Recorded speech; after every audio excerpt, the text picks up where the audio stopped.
Hello again, everyone. First week of September, and the first week the Duns are back.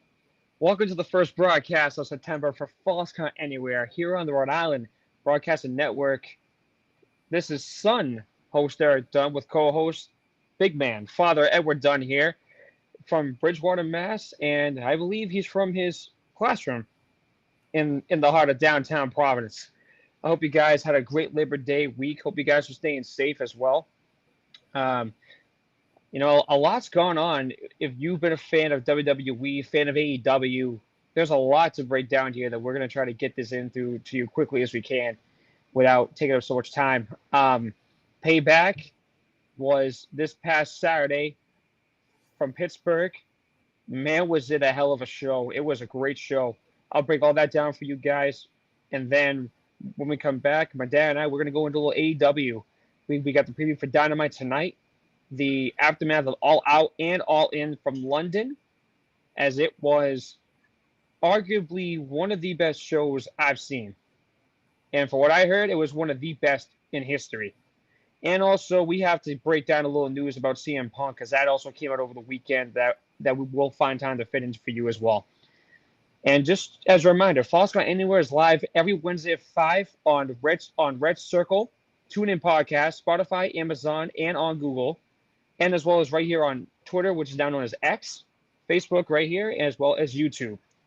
So, with that being said, this following broadcast of False Count Anywhere is the exclusive property of Rhode Island Broadcasting for the uses of our audience, and any publications, reuses, or redistributions by anyone is not prohibited and is given the express consent to be shared and is greatly appreciated.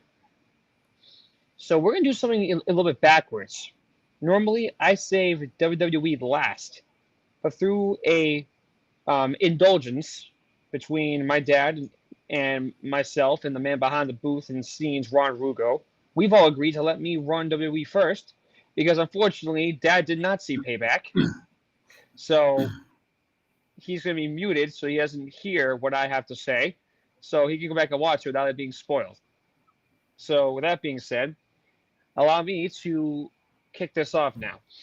So Payback arguably was one of the best shows for WWE from a perspective of, what a show it was.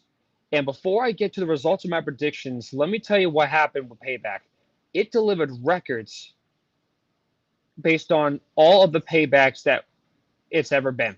Okay, like there was many Payback events before this year. Listen to this real quick here. Okay, WWE announced that Payback emanated from PBG Paints Arena in Pittsburgh. I just said that.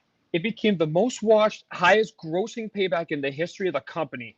It set new records for viewership, gate, and merchandise. It was up 36% in viewership versus the previous record set back in 2016, with 12,468 in attendance. It marked the largest gate ever for any Payback, up 13% versus the prior record set back in Chicago in 2016. Payback also became the highest grossing WWE event ever held in Pittsburgh. In addition, it broke all-time merchandising records, up 182% in the merchandise sales with its retail partner Fanatics, versus the record set in 2017. It had a combined 146 million social media views, up 44% for the previous record in 2020. And the most viewed moment across all social platforms was when Cody Rhodes announced Jey Uso will be joining the Monday Night Raw roster, which generated more than 7 million views across all platforms in one day. And with that being said, also confirmed that Jey Uso is back in WWE. His contract did expire, but Cody pulled the strings. And if you listen to it, Michael Cole was hilarious when Corey Graves asked him. He said, "How did Cody Rhodes do this?" He said, "Well, he was an EVP somewhere." He hinted at AEW because he was an EVP for AEW. So he had some strings to get Cody over. And, and on top of that, Cody had the strings he could pull to get Jey over, and that was awesome. The fact that Jay's back in the company again, he got signed to a new deal. I mean, he's where he belongs now. He's away from the bloodline for good. He's away from the trauma and all the crap. Like, it's awesome that Jay's on his own and he's by himself. Couldn't ask for anything more. And he got a big pop, too, on Raw Monday night. He got a big ovation. And I'll talk about the aftermath and that in just 1 second. Now to the Payback results. And this was probably one of the first few times, my dad can test me on this too, that when we both have done predictions for WWE, I rarely have gotten more than 80% or more than 75% of my predictions right. I got 5 out of 6. And I'll break that down for you in the results right now. So the first match, we're going up, down, from top to bottom here, down to up here. Becky Lynch, the man, versus Hall of Famer Trish Stratus in a steel cage match. I picked Big Time Bex to win. That was no surprise. She did. Trish put up a hell of a fight. Zoe Starks, as you would imagine, tried to interfere as usual, but she turned on Trish, turned face because of how much Trish put her through. The next one I got right, but it came with a twist. LA Knight versus The Miz. LA Knight won, but get this. John Cena was the host of Payback, and he appointed himself. Well, he didn't appoint himself. Someone made him the special guest referee for that match.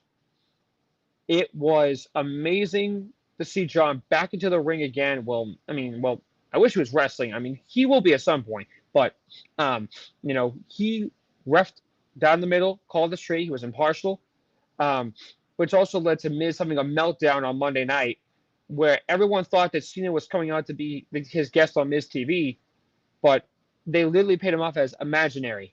The cameraman behind there, Stu. Stu basically followed him to the left, past the gorilla entrance, came out, and literally acted like he was running and sliding into the ring.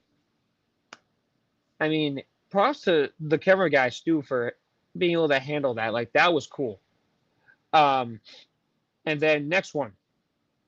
This one I got right. I was happy. Rey Mysterio versus Austin Theory for the United States title. Rey retained, and that was awesome. That one was great to see. This one was the only one I got wrong, and it was a damn shame I got this one wrong. Kevin Owens and Sami Zayn lost the undisputed tag team titles to the Judgment Day. I was mad, man. I was pissed. I couldn't believe it, but Judgment Day has made history now. Besides the Shield and Evolution, the only other factions to have all gold in WWE. Every member in that group is now a champion. Judgment Day is basically like a present day Evolution or Shield. I call it Evolution because it's 4 people, but that's besides the point. And then the Grayson Waller effect. Cody Rhodes announced Jey Uso is back in WWE, and that Jey is now on Raw.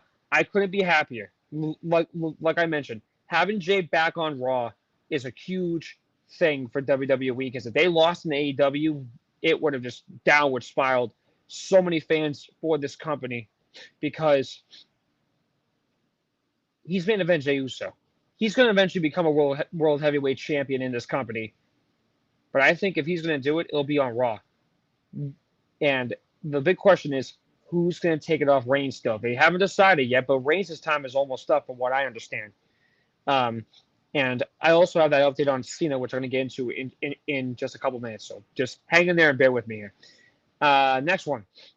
Rhea Ripley. I got this one right. She retained the women's world heavyweight title against Raquel Rodriguez. I got that one right. I mean, she put up a hell of a fight, but I mean, we knew that wasn't going to go down that way. And then this one. Seth Rollins retained the world heavyweight title against Shinsuke. That was awesome. Seth had put up one hell of a fight, too. It was a great fight to see. And so, that being said, those are my predictions, results from Payback. Now, let's get to the Payback aftermath. Okay? The aftermath of Payback was from Raw Monday night. And, I will say that, yes, 8% is definitely good. Yep. Thank you very much. So the aftermath of Payback was from Raw on Monday that concerned Jey Uso. He actually got to open up Raw, which is an honor that not many people in the company get, to kick off Raw or kick off SmackDown. He got to do the intro he always wanted to do, so that was awesome. his theme is very interesting too. That crowd is all over him, and that's what I loved about it. Sami Zayn, we all know him from his past with the Bloodline and his rivalry with the Usos, especially with Jay. Jay hated his guts. He wouldn't trust him with a 10-foot pole, nothing.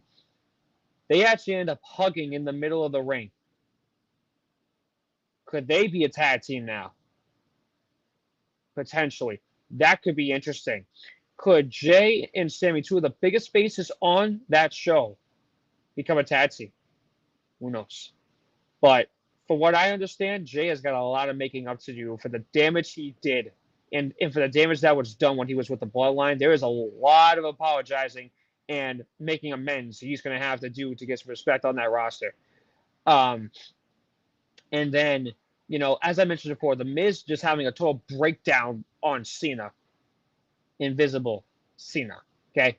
Like, it was just stupid. I don't think I've ever seen him lose his mind like that, but Cole in the beginning of Miz's career loved him. And it just seems now that Cole started to lose more and more respect for him for the crap that he pulls. I mean, Miz is one hell of a worker. He's a great heel, but I mean, can we just say that segment was a little bit, unpleasant and just unnecessary? Because I mean, it was just unnecessary. It just was. Like, it wasn't cool. You know what I mean? And then this one was really sad as well. Chad Gable could not dethrone Gunther. He is now the longest reigning Intercontinental Champion in the history of WWE. His family, his wife and his daughters were sitting right there at ringside, and oh my God, were they bawling their eyes. A digital exclusive for Gable said, I don't care what it takes. I will get a rematch no matter what I got to do. I will win the Intercontinental Championship. I will be champion in this company. Personally, I think Gable deserves to be champion, even though he's a main event mid-carder. But, I think we'll see what's going to happen with LA Knight. But the fact that he got this win over Miz is huge.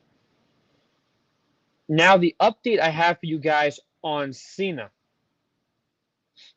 This is the John Cena update I have. When he got interviewed at SmackDown, and this was the night before Payback, he stated that he's on the verge of turning 47. I don't know when my last one's going to be. It won't be tonight, but it's going to be soon. I think a lot of us, including myself in the WWE universe, knew that Cena's time was almost up.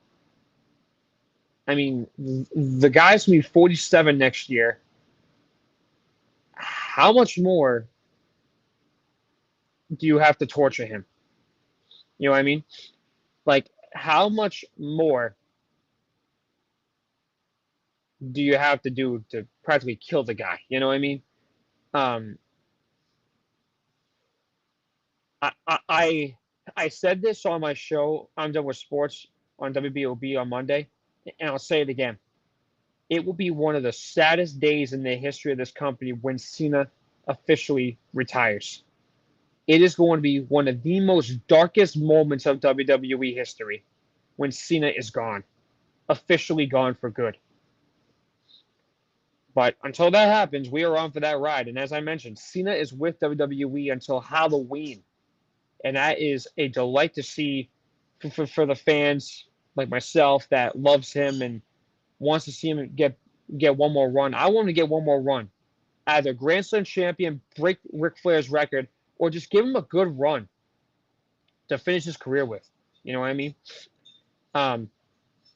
And Payback is now less than 5 weeks away from Indianapolis, and that is Fastlane.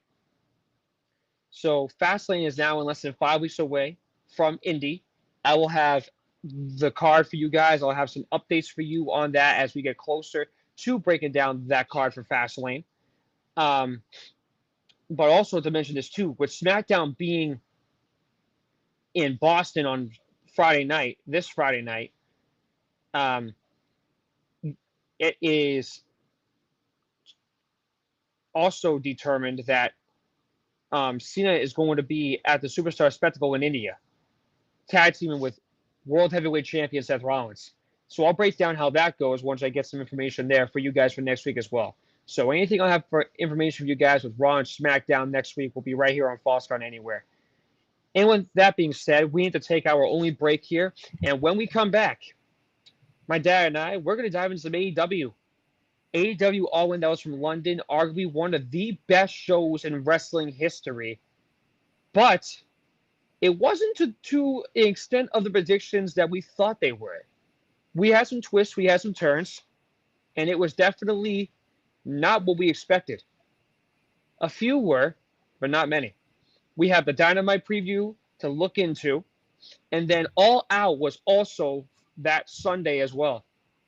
And we'll also have an update for you guys regarding CM Punk, as he is unfortunately fired and terminated from his contract from AEW. We will explain how that was involved over in London, how Tony Khan feels with that firing going into beyond September, beyond October. And also on top of that, some interesting returns regarding Bryan Danielson returning back and the health update regarding Darby Allin in that coffin match. So we're going to break all this down for you, give you the AEW updates that we can, and give you everything that you need to know for Dynamite tonight and Rampage Friday and beyond that after a word from Lighthouse Productions, Rhode Island, Road to Love Wedding Services, and a word from your Rhode Island broadcasting station. You are listening and watching the False Count Anywhere here on the Rhode Island Broadcasting Network, and my dad and I, we will be right back.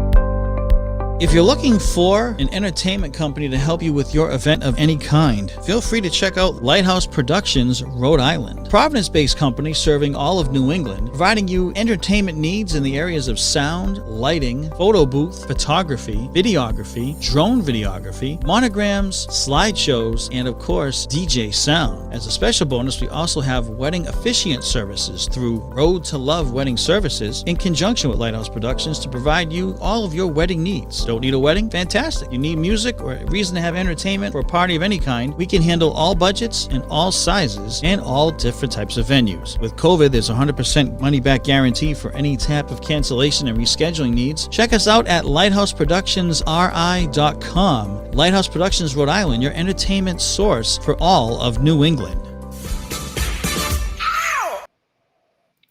Welcome back to False Count Anywhere. So, hey, back-to-back weeks, I timed the outro of that commercial perfectly. You know, just last week, Ron accused me of gloating during the break, and I was like, hey, if you timed that right as well as you would do in radio, then hey, you know. But anyway, so AEW, Dad's got many updates. All in, all out, Dynamite tonight, and I'll dive into. Dad, what do we got? Hey, a chance to say hello to everybody. That's great. Thanks, Eric. Shut up, you. When you throw it to your co-host at the beginning, you let them say hello, and then they throw it back to you. It's kind of how back and forth kind of works. Is the guy behind the screens Ron Rugo or Ron Rigo? I forgot. I believe it's Ron Rugo. I believe it's Ron Rigo. Or it's Rigo, whatever it is. That's why you didn't get your royalty paycheck this week, because you're asking for it from the wrong guy. Yeah.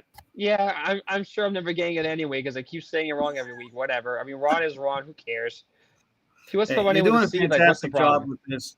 It's a father-son thing today. We'll get Mr. X and Tony Jones on here when we get him a chance. If we can't get him in today, we'll get him on at some point. But let's dive into it. We have AEW All In. Wembley Stadium, London, England. Biggest crowd on hand for an AEW or any wrestling event at Wembley Stadium. They beat out WWE. They beat out SummerSlam 92, WrestleMania 32 with attendance. 81,035 tickets sold. Unbelievable. Now, the way that it worked out, MJF and Adam Cole was actually part of the Up show to get ready for the actual main event. So you got a chance to watch them for free if you didn't buy in. And they won the tag team championship. Mm-hmm.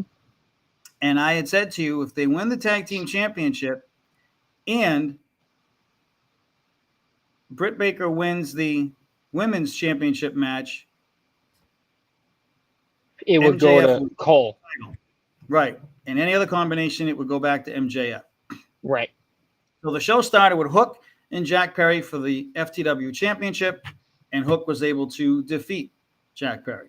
Mm-hmm. CM Punk defeated Samoa Joe in the Real World's championship match, but Joe's title wasn't on the line. And I figured Joe had nothing to lose, so this is the only way Punk can beat Samoa Joe without taking his title away.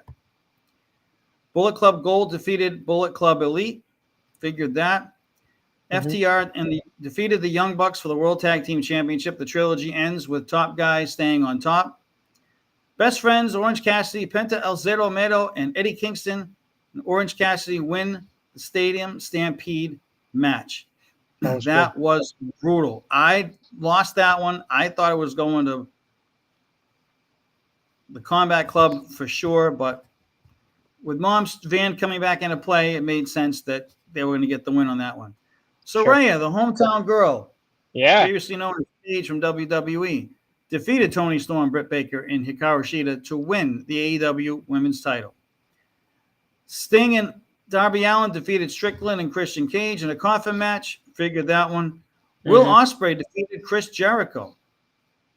This was Ospreay's chance of getting over, and he used Chris Jericho as the stepping stone to do that.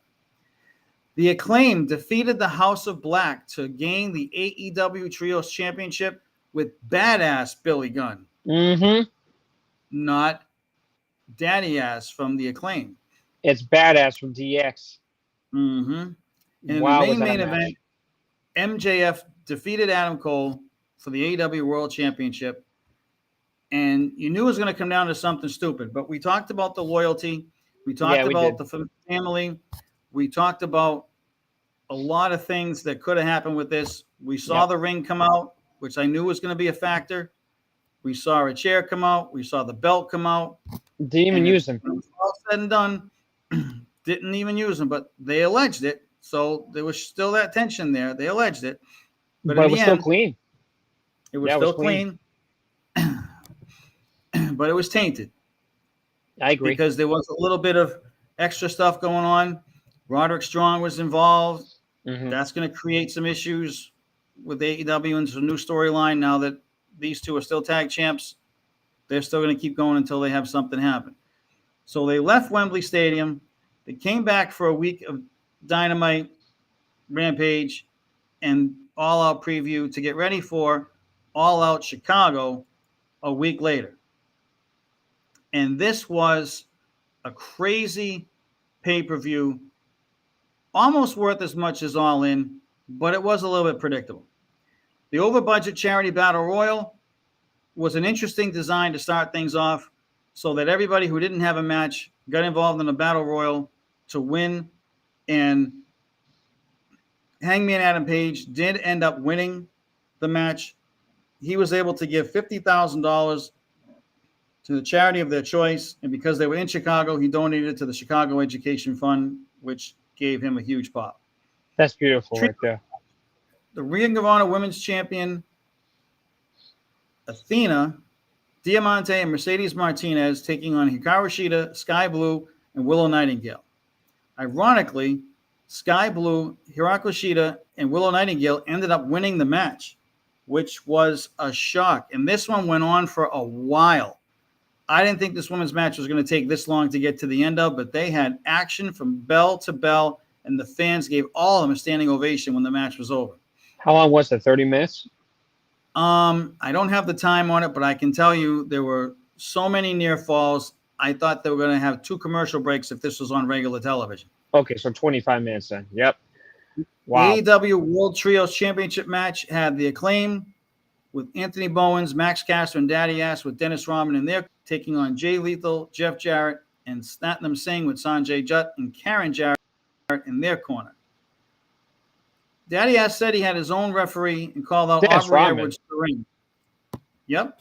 Bowens dropped the Scissor Me Timbers on Jeff Jarrett. Lethal tagged in and stomped the mud hole and Caster in the corner. As Aubrey was ejecting Karen from ringside. Dennis Rodman smashed Jeff Jarrett's car over the head of Satnam. Bowens hit the mic drop on Lethal and pinned him.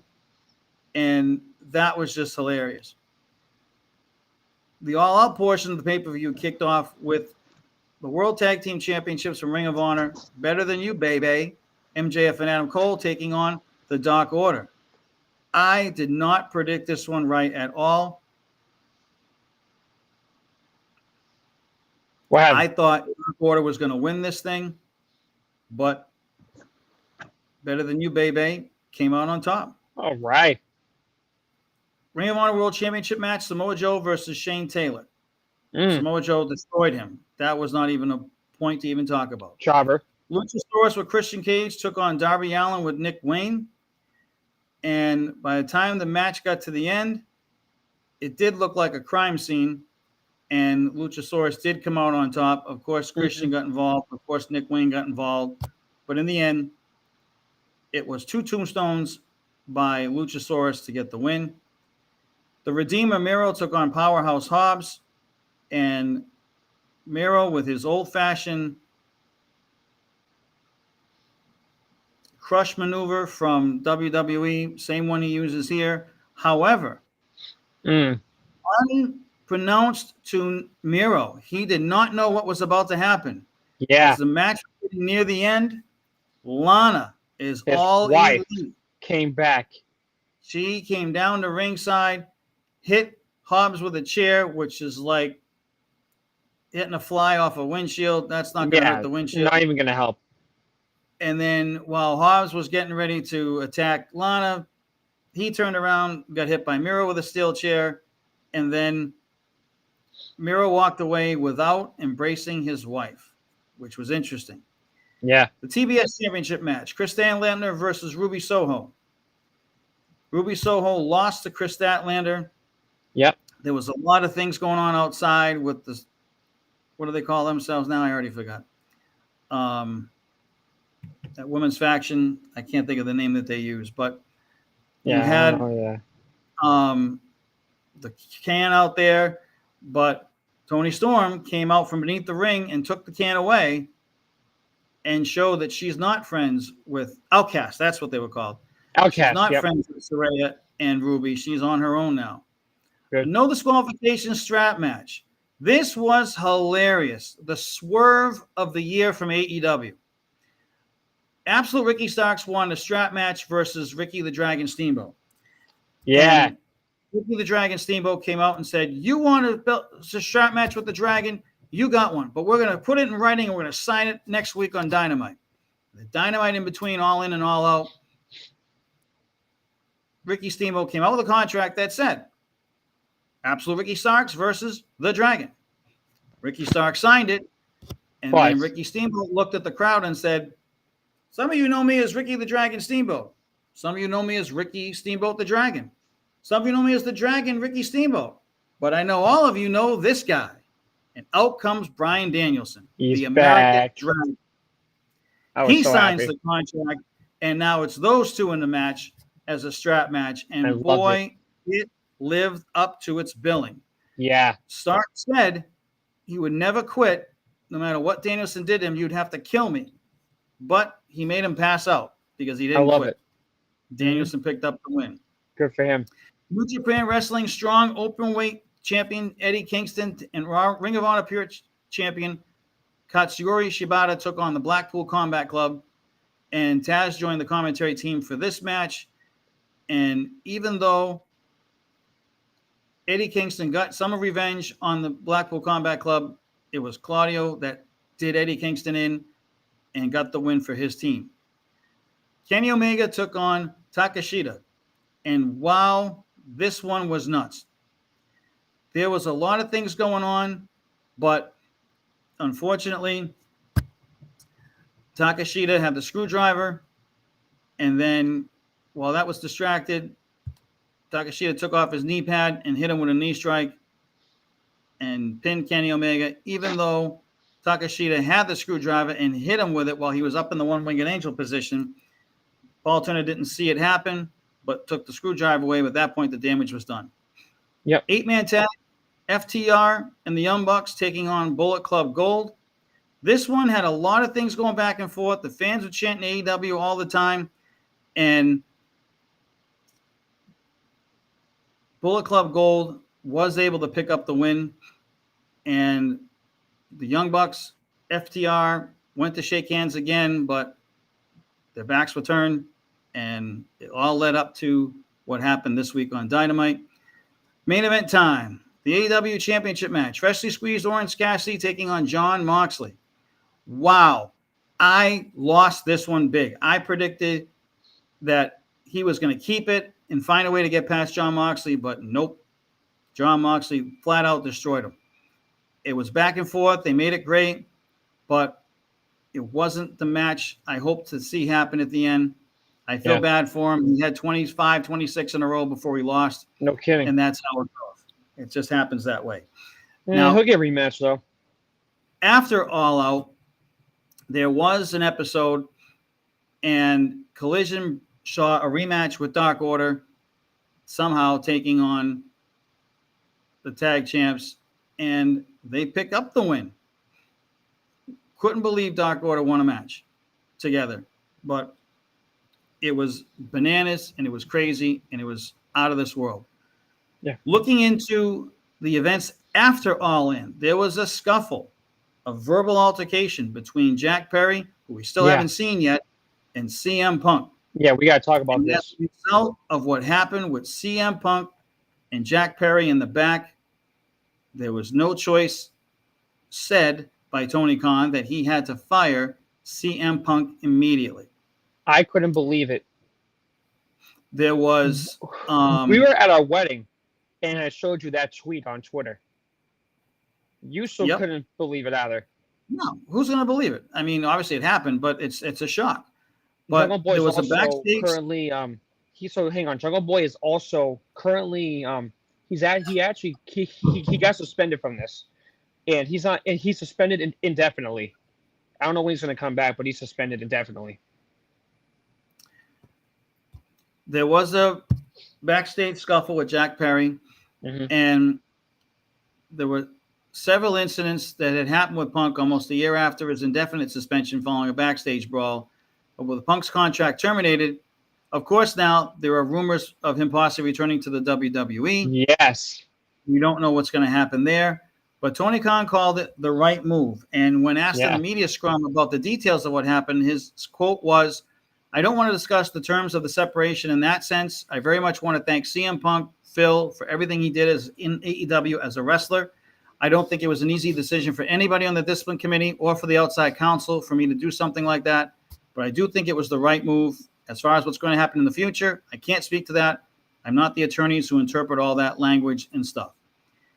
Tony Khan did make it clear that what happened between the two of them, and somehow Jack Perry's suspended indefinitely, but he's not fired.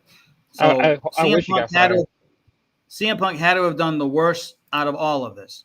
Yeah. But the thing to remember with CM Punk is that whatever the scuffle was, there is something to be said about safety backstage. I agree. And there are a lot of people in the locker room. There are a lot of people in production. There are a lot of people who set up things and are just minding their own business back there. And clearly the scuffle that they had, they're not saying it, but you can only presume, there were people that were innocent that got hurt as bystanders or collateral damage. And instead of suing the company for all of these things, they just said, we're going to have to let him go, and then they'll drop all the suits or whatever. There was clearly something big like that had to have happened for it to be this strong, for Tony Khan to come out and talk about safety for the talent, the production staff, and you have to feel safe coming to work. I agree. And if you create something bad's going to happen when you come to work, and this was over across the pond this happened. It wasn't even on U.S. soil. I know, London. Let's take that into perspective. No so kidding. Hopefully there weren't any civilians from Wembley working there helping out on this that got hurt, that could have caused more of an upbringing, because now you're not even on American soil and you're getting into fisticuffs with possible residents of England. It would have not been a good thing for us in the general sense. I agree. So now we're on to where's Punk going to go? Well, he could show up on WWE. We're not sure yet. But we do know that a lot of people on AEW have started to jump ship. Listen to this Really? statistic. Listen to this statistic. On the episode of AEW Collision prior to Punk's firing, there were 472,000 viewers. After Tony Khan announced that CM Punk was fired, the following episode, 89,000 people tuned out after the announcement, and it went below 250,000 viewers by the end of that episode. They lost 222,000 viewers in 2 hours. By the time the show was over, they lost almost half their audience because they just were so upset about it. For the quarter, they lost 19% of their audience after they announced Punk's firing. And they haven't had an episode in months with less than 250,000 viewers. It went below that by the end of that first Collision after CM Punk got fired. So if he's going to WWE, they be smart to grab him because you're going to get a lot of runs from one tide to the other. I'm a fan of both. I watch anything that has to do with wrestling. It doesn't matter what the acronym is. It doesn't matter what the title is, who the owner is. Punk brings in viewers. He's money. MJF is money. Jericho is money. Cody Rhodes is money. Lesnar's money. Cena's money. There are guys that are money in every federation. Joe is money. Tiffany Stratton is money. Everybody can get fans to come in, all of that. The most important thing I see from all of this is that if you're a fan, you're pissed off. Oh, yeah. You're mad at Tony Khan for the firing. You don't want to look in the box and understand everything he's saying. Oh, it's all storyline. It's kayfabe. Oh, it's just these different things. Oh, Bray Wyatt's really not dead. Oh, Trump's really not president. I mean, there's all kinds of conspiracy theories out there. The bottom line is this. You tell me I can't watch CM Punk on this channel anymore, I'm going to that one because maybe he'll be there. That's it. There's two events. Going to have a hard time coming back from this because they can't rehire CM Punk based on why they let him go. Tony Khan's statements made it clear the guy's never coming back until Tony Khan's no longer in charge or until he buys AEW out from underneath them.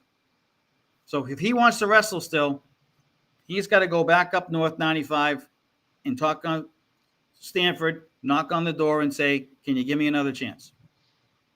I mean, honestly, like that, you think about it, right? 9 years since he left. It's going to be 10 in January. We'll hit a decade since he left WWE and he quit. I mean, Survivor Series is in Chicago this year. And there's even a rumor going around that he could come to the Royal Rumble. But, I mean, you said something that's true. Punk is money. Yes, he is. Punk created Collision. No one's going to argue that. Punk created that show, Collision, because he returned. Because it was in Chicago. Now that he's no longer there anymore and he's fired indefinitely, I really think Tony might have just buried himself. He's got some thinking to do. He's got to go back to that drawing board fast and hard because if WWE was smart and if they're paying attention, forget getting CM Punk on WWE. Capitalize on the fan base that are between the two and pull that tug-of-war rope back toward That's WWE what they're going to do with Jay on Raw. Your programming more essential. Because there is so much going on right now that there isn't a way for AEW to survive this just going with the status quo, just running with the rosters and run your storylines because people are mad. Oh, yeah, they're pissed now. There's nothing you can do about it. Look at the people who've left WWE. Hey, Edge came back after how many years? Yeah, 9. 9. From his surgery and his injuries. How long has CM Punk been gone? 9. So it can happen. There's precedent. There's precedent there. Yeah, but also the truth is too, he won't have to go to Vince. He'll have to talk to Nick Khan and Triple H, of all people that has had a problem with him for years. But think about what's best for business is what Triple H does. Yes, what's best for business. Yes.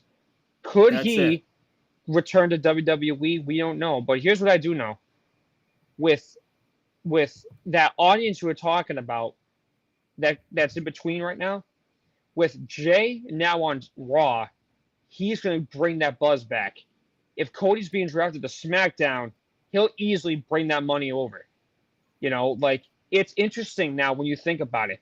WWE is at a point where it's breaking more records than they've ever broken.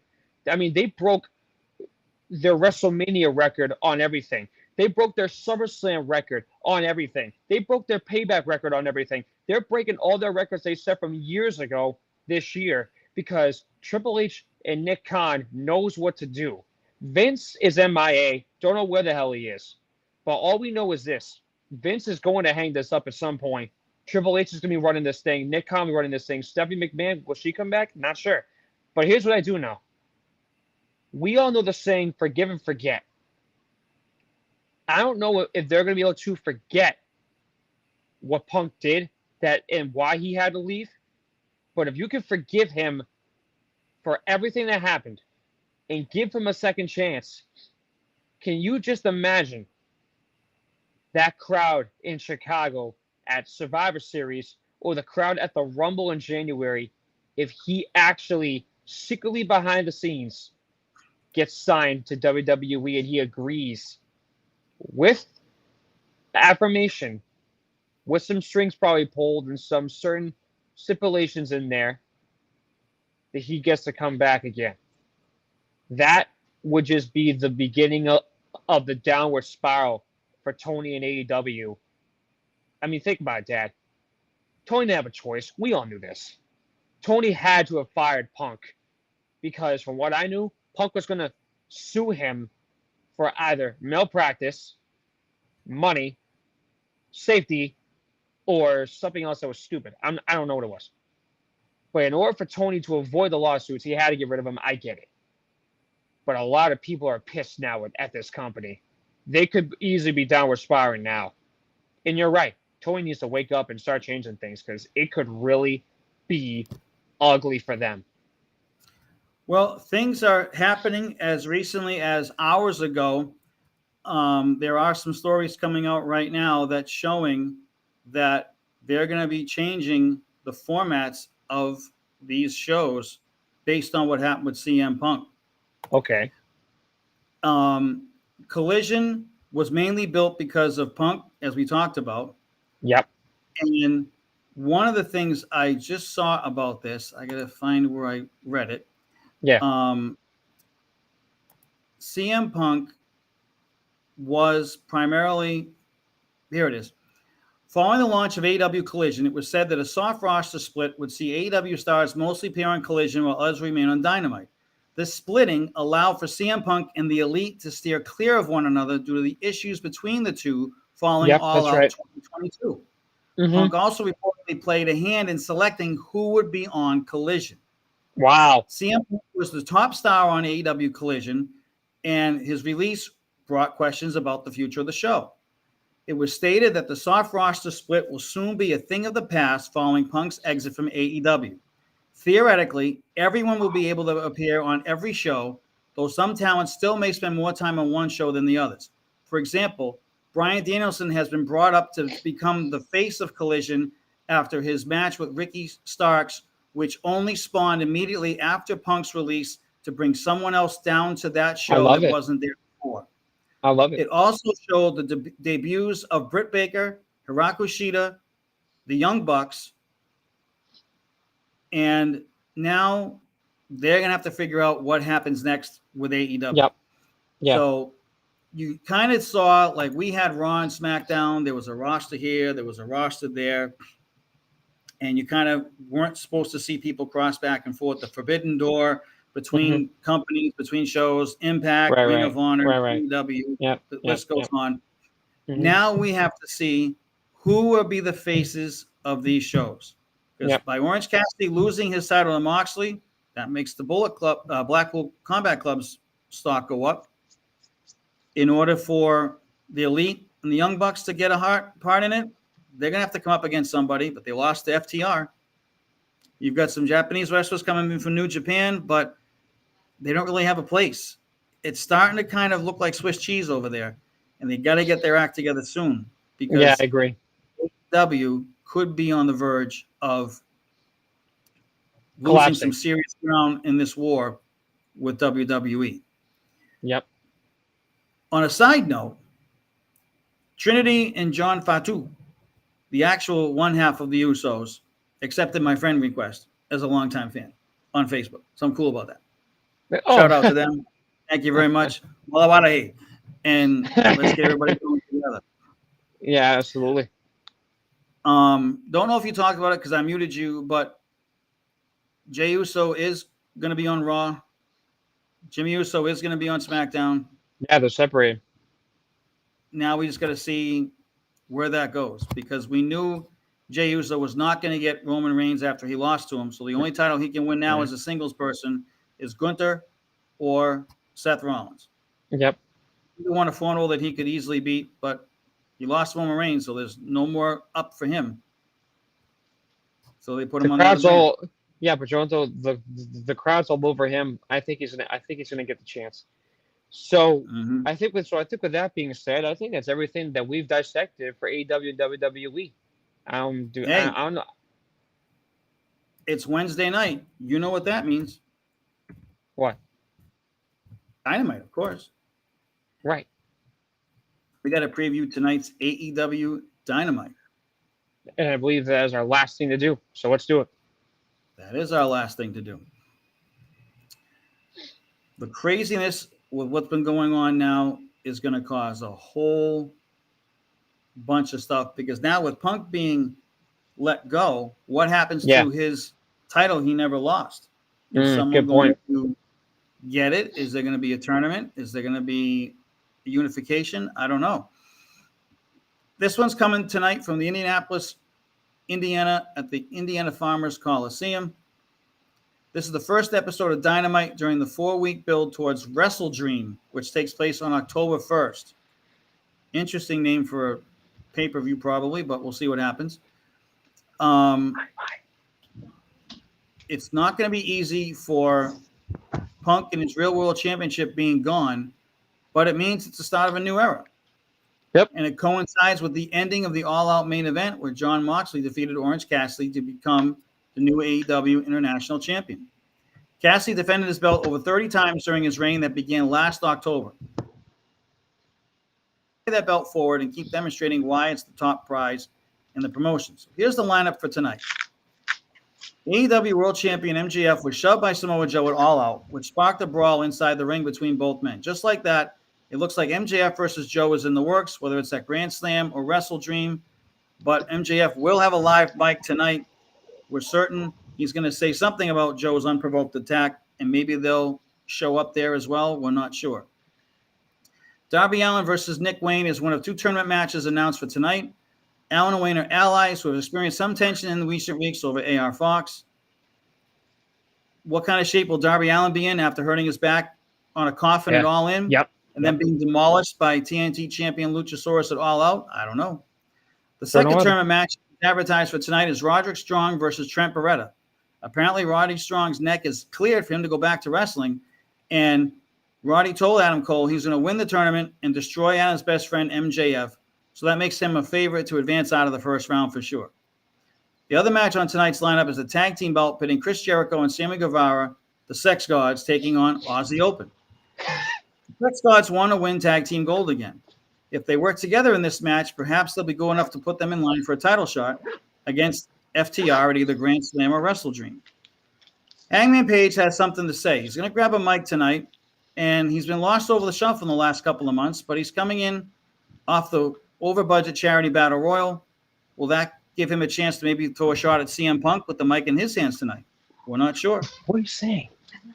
Britt Baker and Hikaru Shida should probably stop teaming together since they keep accidentally hitting each other. For what? And Where? Eric, we're live. You got to mute yourself, please. Thank you. Other things to keep an eye on. Britt Baker and Hikaru Shida probably should stop teaming, as I said, because they keep accidentally hitting each other. In fact, they may go at it one-on-one to determine Saraya's challenger for AEW Women's Championship at either Grand Slam or Wrestle Dream. Is Tony Storm still a member of the Outcast after a decision to steal a can of spray paint against Ruby Soho? We'll find out when they come on. And, of course, Don Callis will be here tonight with Takeshita after he defeated Kenny Omega at All Out. What's the next step in Don's plan to rid AEW of the Elite? We're not sure. Jack Perry is currently suspended due to the backstage altercation with CM Punk at All In. So it is a good thing that Hook beat Perry for the FTW Championship earlier that day. Now that the unrecognized gold is back where it belongs, who will be next to step in line for Hook? We're not sure. But Bryan Danielson is back in AEW and violently beat up Ricky Starks at All Out. We may have to wait till Collision to see what happens next for him. But then again, as they said, it could happen anywhere. But Wrestle Dream takes place in Seattle, which is close to Bryan Danielson's hometown. Miro's hot and flexible wife, as they put on the screen when she came out, they didn't give a name for her yet. Will they name her tonight? We'll find out. And that's what we got for AEW Dynamite. Ron, I'm not sure if Eric's going to make it back, but it sounds like he ran into some interference on his end. So if you don't mind, we're going to close things out right now because it's bowling night, and we got to get to our bowling night in Millis. Yes. Which now starts this season every week at 7 o'clock, but we're here until 6 o'clock. He's back.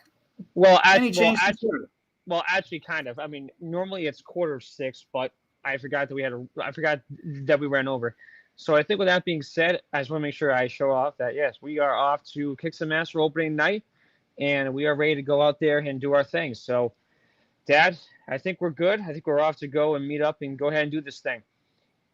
Our preview for next week's broadcast of Falls Count Anywhere is AEW updates, Raw and SmackDown updates. An update regarding John Cena regarding what he's going to be doing going into Fastlane. Any more updates on Jey Uso and how he's doing with his Raw run? Cody Rhodes potentially being traded to SmackDown. And we'll dive all this and break it all down for you on next week's broadcast of Falls Count Anywhere. Dad, you got any closing words? Yes, I was in the middle of some before you stepped on me again. So apparently stepping on a Dunn while they're talking is falling quickly from one generation to the next, unfortunately. But whatever.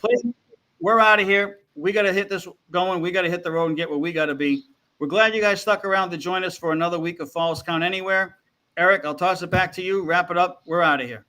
All right, then. All right, guys. So next week, we will be back up and running again, and we'll be ready to bring you more AEW and more WWE. This has been a presentation of Falls Count Anywhere here on the Rhode Island Broadcasting Network. From my dad, Erick Dunn in Providence, from myself in Bridgewater, from Mr. X Jr. and Tony Jones, to the man behind the scenes, Ron Rigo. I said it right now. Thank you guys so much for being here. Thank you guys so much for being here, for watching and listening.